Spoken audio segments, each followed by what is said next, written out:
Assalamu alaikum, dear listeners and scholars. I am Dr. Muhammad Ismail Abbasi. I'm working as assistant professor in college cadre in higher education department, Comida Punjab. In today's session, I would talk about Orientalism and Reorientalism, an idea that Eastern people cannot represent themselves and they need representatives. This is an idea which the colonizers in their writings propagated that people of Eastern background, people of non European background cannot represent themselves. They don't have wisdom, knowledge, or the power of articulation that could allow them to represent themselves. For instance, Edward Said talks about one such character that Gustav Flaubert in his writing represented about Egyptian background, that she never represented her emotions, presence, or history. He spoke and represented her.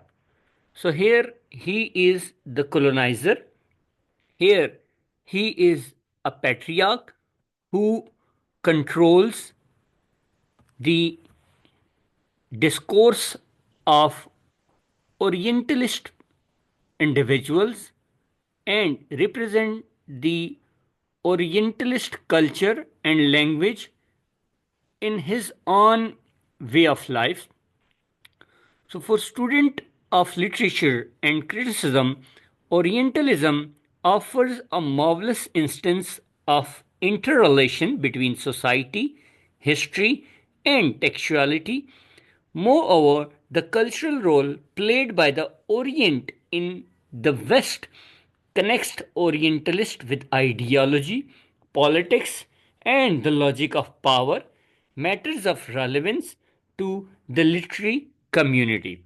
So, in a way, this doctrine of Orientalism is a way of documenting the people of Orient, people of Eastern background, people of non European background as powerless, as individuals having no influence, no privilege, and no wisdom at all.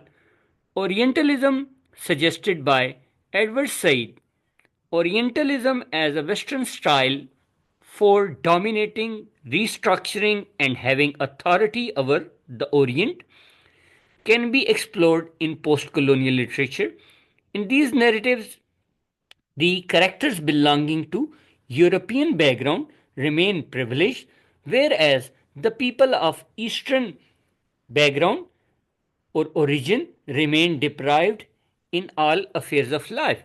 We can see this type of documentation when we look at the colonial literature, such as that was created by E.M. Foster in Passage to India, where we see all the European characters are represented as demigods or represented as saviors, whereas the people of Eastern background, such as Dr. Aziz, Godbole, or many other Muslim characters, are represented as mere mimic men or as represented as the underprivileged individual.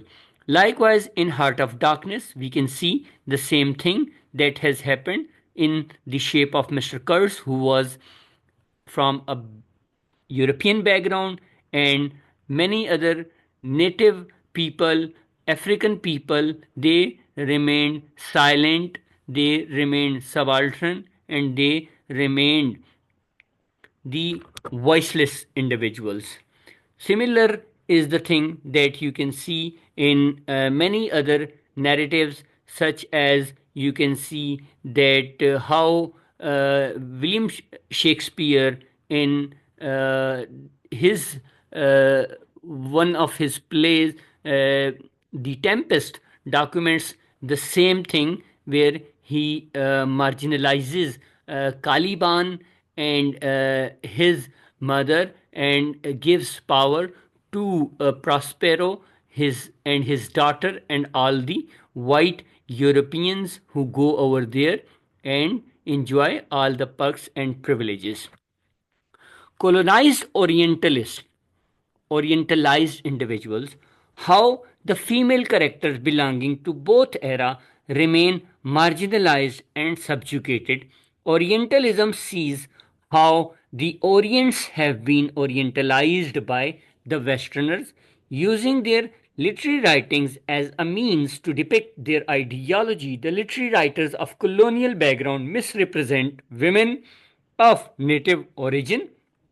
For colonials, the native women remain embodied with mysterious conduct. Therefore, these colonial writers rarely make an attempt to represent these women as living creatures. The example of this type of women can be seen in the writings of Joseph Conrad, where the black mistress or wife of Mr. Kurz is just seen or shown as hanging in one of the pictures. She is not represented as an individual character. She was not given any kind of voice. Likewise, E.M. Foster's Passage to India, where we see that the wife of Mr. Dr. Aziz is already dead, and he keeps a photo of her in a locked drawer. So the women of the Eastern background as are not represented at all, or even if they are represented as mere paintings or through photographs or mere spectators, as in Passage to India in Burqa Party, where we see that how those women of Muslim or Eastern background are represented as standing in one of the corners. Rather, women, native women in these narratives appear to be indistinct figure displaying insubstantial features. Therefore, native women appear voiceless in their narratives. Post-colonial literature created by female writers coming from former colonies attempts to counter the colonial writings by depicting women in the central position. However, the representation becomes stereotypical in its own manner. The portrayal in these narratives still upholds the marginality in them. Native women again become victim of negativity. Female characters, instead of getting emancipation, appear to be embodiment of negative traits like excessively manipulative, liar, morally corrupt. Women of these post-colonial narratives represent the degenerative characteristics instead of representing the high native cultural values. So, women in colonial as well as post-colonial literature are represented as of having no significance, as of having no value, and as of having no social prestige at all. Patriarchal elite as colonizers, instead of putting resistance to the powerful social structures that strengthen the hold of patriarchal elites, these writers simply document the ideology of the master. The elite master like to stereotype and subjugate the people with lesser social influence. Being marginalized refers to being separated from the rest of the society, being forced to occupy the fringes and edges. So, here we can see that women or people of Eastern background are marginalized even in contemporary writings of the Asian writers or the writings of Pakistani writers or writings of ex-colonies.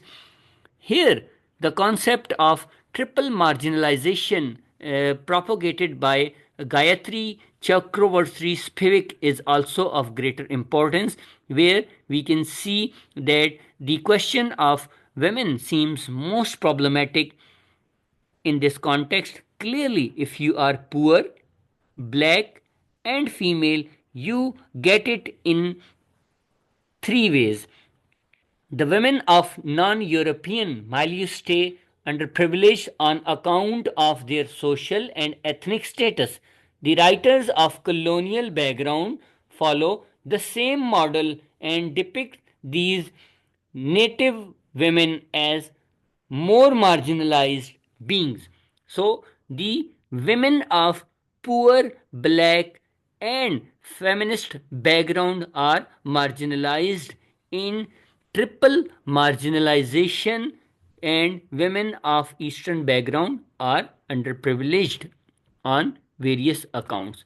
So, here in these particular contexts, the theory of reorientalism emerges. By following such ideology, literary writers relegate native women to the position of marginality.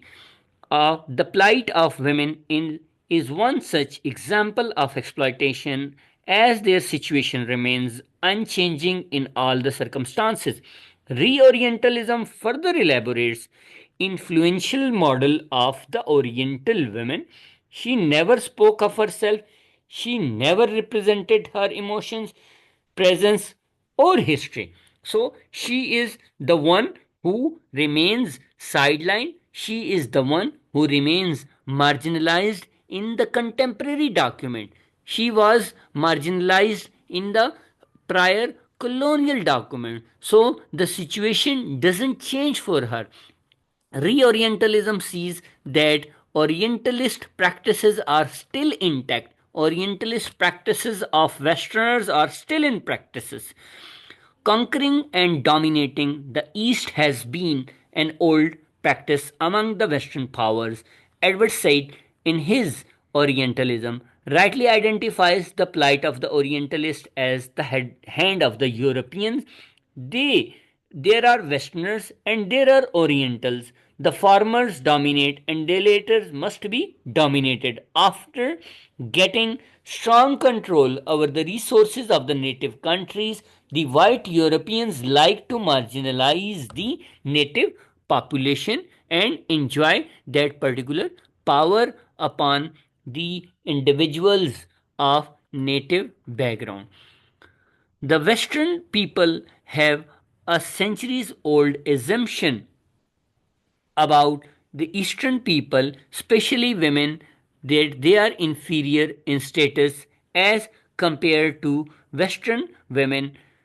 In his investigation, Edward Said about Western literature, representation of Egyptian women finds the account of Gustave Flaubert, the French novelist, about Kuchak Hanem, the Egyptian feminine beauty. Said finds out that the Oriental women never spoke of herself. She never represented her emotions, presence, or history. Rather, he spoke for her and represented her. The white colonial master represented her, saving brown women from brown men was the target of the white colonial masters, as is represented by Gayatri Spivak in her essay Can Subalterns Speak, where we see that all the values and the tradition of the local culture were misrepresented by the colonial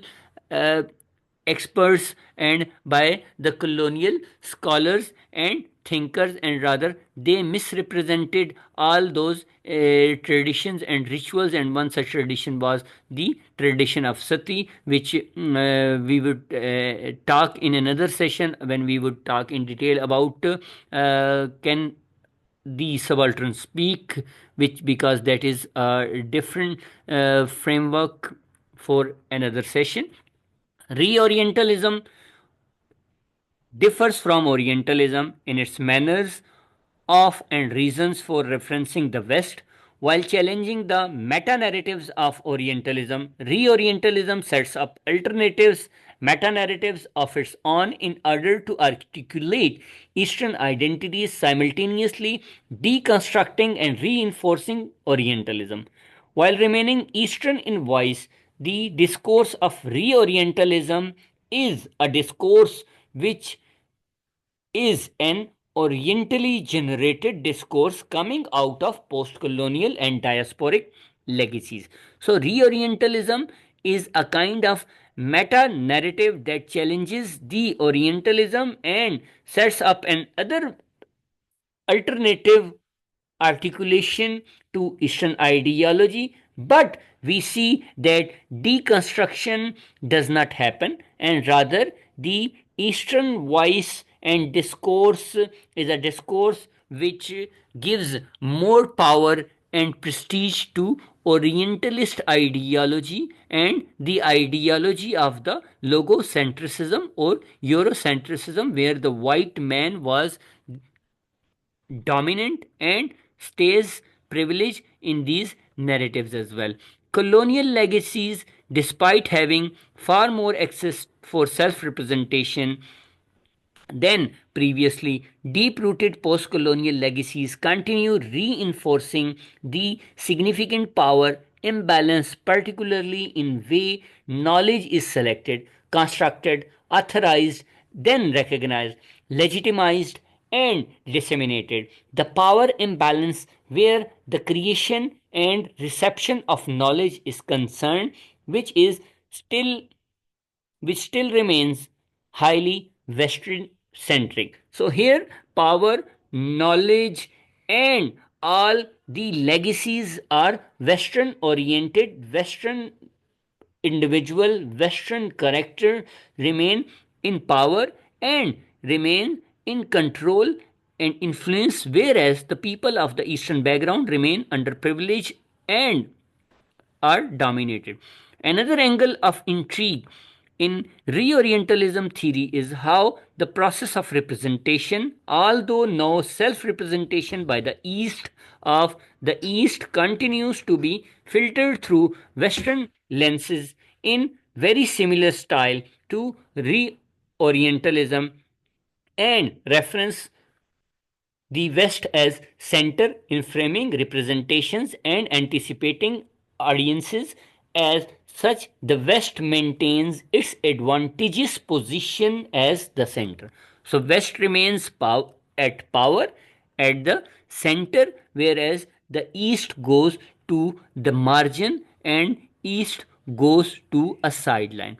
Here, the role of South Asian authors or literary writers is very significant. Amongst the host of the authors writing in English about India and South Asia, it is common practice to write for a predominantly Western readership, thus representing through Western eyes, using Western values and cultural references, and for Western consumption. Orientalism, therefore, is very much alive and well. That said, Orientalism is being challenged or at least tempered to some extent by Reorientalism, that is, the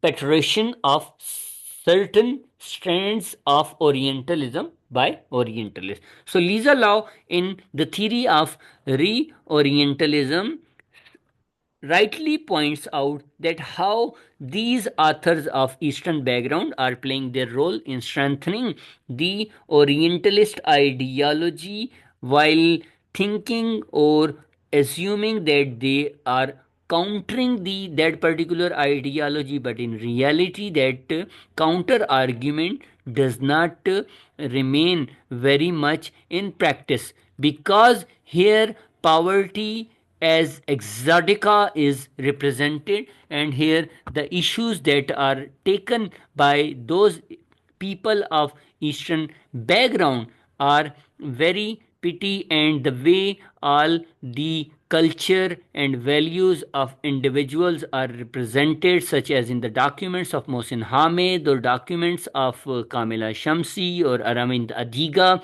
where we see all the people of poor background engage in such law forbidden activities, and they are from poor humble background, and they go in such activities where they use or abuse laws and regulation, such as the case is of Anika in Home Fire, and likewise is the case of Balram Halwai or Munna in the White Tiger. So there is a gray area, which is where authors engage with the topic of poverty, but do so with such a great sense of responsibility. They are deliberate with their chosen representations and perspectives, clear in authorial intent in terms of the impact and reception, savvy and knowledgeable about the literary marketplace. They do commodify the exotica of poverty, yes, but subversively, so as to the sidestep outright exploitation. Such writing is still in the process of reorientalizing, of course, because the process of othering continues inevitably to happen. So the process of othering is happen. Individuals of Eastern backgrounds are other. They are marginalized and they are sidelined. So poverty as exotica is represented as something spiritual and something which is the fate or luck of the Eastern background. So here the role of West is very important, because all these writers and most of the writers, when you see coming from the Eastern or South Asian background, they are diasporic writers. They live and reside in the Western countries such as UK or USA or other European countries. So here they want their works to be published by notable publishers, and notable publishers want such types of writing where East is marginalized and West is glorified. So the Western critics also like the same things. Likewise, Western universities also promote that type of discourse where Western people and individuals are shown as privileged individual, and the people of Eastern backgrounds are shown as exotic or shown as marginalized or shown in the position of begging. Likewise, Western media, when they talk about Islamophobia, when they talk about Eastern individuals, when we talk about terrorism, when they talk about all such issues where people of the Eastern backgrounds remain marginalized and people of the Western white skin remain more privileged. And likewise, Western rating system that comes from Amazon rating, or that come from IMDb rating in case of movies, and or other rating agencies such as Nobel Prize or Booker Prizes. So all those particular system, they privilege such writers that come or that document such types of ideology. Likewise, Western readerships also like the same thing, where they could identify themselves with such individuals. Examples of literature are Heart of Darkness, where wife of Mr. Kurz could be seen, as I discussed in the video earlier. Likewise, in Passage to India, where wife of Dr. Aziz can be seen to be a dead individual and only her photo is available. Likewise, in Burqa Party, all these women characters from Muslim background, they keep standing in one of the corner and they do not intermingle with the English ladies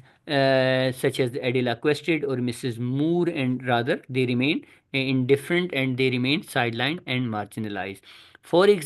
Likewise, the documents such as Home Fire, where the character of Anika seems to be manipulative and seems to be liar, seems to use the son of Home Secretary Karamat Lon, and she uses the power of that particular boy, and she wants the return of her brother back to UK. Similar is the character of Isma, which is shown to be stereotyped when she goes on airport uh, for her study visa or scholarship. So therefore these characters are represented as liars, manipulative, and opportunistic. Power knowledge nexus. Literary canons in every language have always been framed by the power knowledge nexus and have been shaped by the various ideological structures and the naming just a handful of the authors as the stars in the literary firmament to be taught as undergraduates and therefore and the made widely available in the libraries and the bookstores and the carries power. So you can see this type of ideology being propagated by Lord Macaulay in his education policy 1835, where he glorifies some individuals from the background of English literature or the background of classical English literature. So here in today's session, we talked about Orientalism and we also talked about Reorientalism, how Reorientalism claiming to challenge Orientalism by presenting a counter argument and still maintaining that type of knowledge power balance where West is glorified and East is marginalized. So in this particular session, we talked about Orientalism as well as Reorientalism. If you have any question, any query related to these particular ideas, related to these theoretical frameworks, you can reach me out in the comment section or you can email it to me. So stay tuned, stay happy, and stay blessed, and make others as happy and blessed. So, Allah Hafiz.